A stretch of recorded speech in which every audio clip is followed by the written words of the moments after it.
The real reason CNC companies don't want you to know all about LinuxCNC.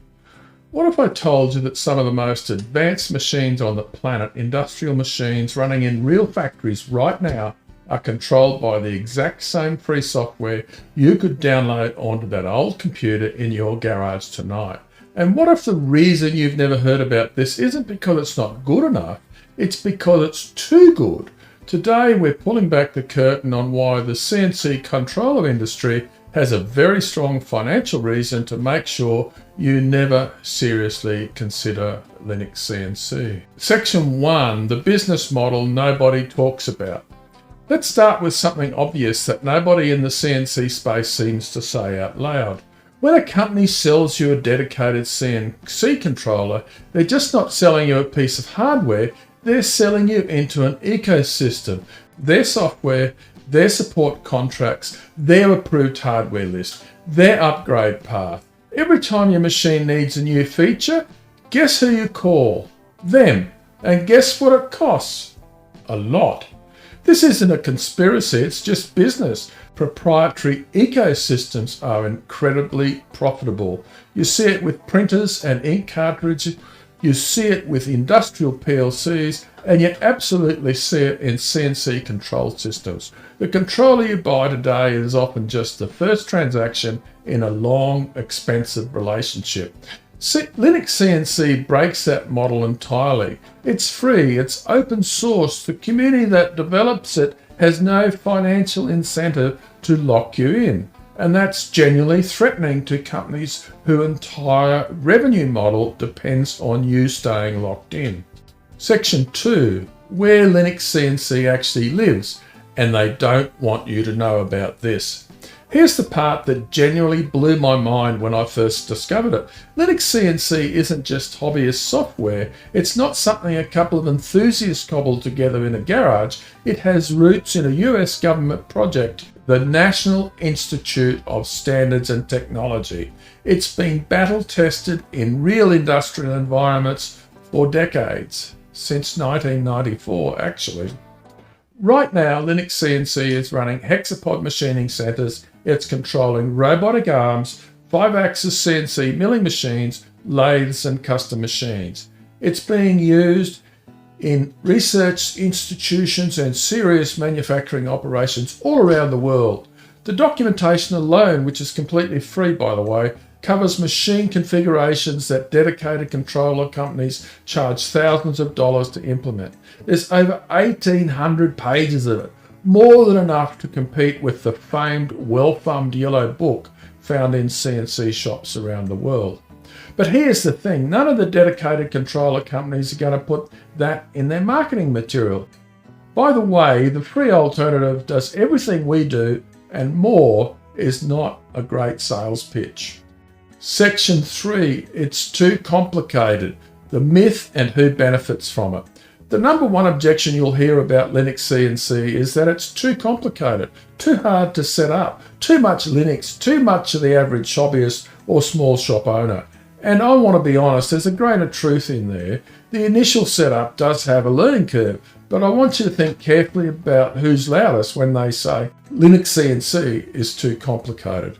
Because overwhelmingly, it's people who are selling you the alternative. I've set this up myself. I ran it on a plasma cutter I made for years. Yes, it took some time to get my head around the configuration, but that configuration, the HAL file, the INI file, now gives me complete control over every single aspect of how my machine moves. I'm not waiting for a manufacturer to push a firmware update. I'm not paying for a feature that should have been included. I just edit a text file. The complexity is real, but it's massively overstated, and people are overstating it have a financial reason to do so. Section 4, the open source advantage they can never match. And here's what proprietary controller companies fundamentally can't compete with. No matter how much they throw at development, LinuxCNC is built by a global community of engineers, machinists, researchers, and hobbyists, all contributing improvements for free because they use it themselves and they want it to be better. Every bug fix, every new feature, every configuration improvement goes back into the project. The version of Linux CNC available today is dramatically more capable than it was 5 years ago, and that trajectory will continue because the people building it aren't building it to hit a quarterly sales target. They're building it because they run CNC machines and they want better software. A proprietary controller company, on the other hand, has to weigh every feature against its development cost and impact on future upgrade sales. Sometimes that means features get held back. Sometimes it means paying for things that should be standard, and the incentive structures there are completely different. They can't compete with the cross-pollination of ideas and experiences from volunteers like me all over the world. I recently coded some features to support tangential cutting with Linux CNC, and now a whole new class of machine can use the advanced features of Linux CNC. My coding is now available for inspection and critique worldwide, so it has to pass muster. You wouldn't believe how rigorous the approval was to get it included. Not only that, I had to include tests and run real G-code with Linux CNC. So now whenever Linux CNC is built, every one of 281 tests, including 2 of mine, must pass before a new feature can be included. If somebody inadvertently breaks my code, they have to fix it before it will be committed to Linux CNC. So how neat is that? I'm going to go off script for a moment to address some of the concerns raised in my last video. Some people had this mistaken belief that a PC could not be trusted to run a machine. That may be true in a Windows environment, but totally false in a real-time Linux environment. What if I told you that Linux CNC includes a number of machine simulators in the default install? Imagine getting a full 5-axis TCP controller for free. So let's look at a real 5-axis machine running Linux CNC and ask yourself, would the owners of this machine have even bothered installing Linux CNC if they did not trust it to do the job? So let's zoom in and see how the TCP performs with a ball-shaped tool surrounded by ball indicators.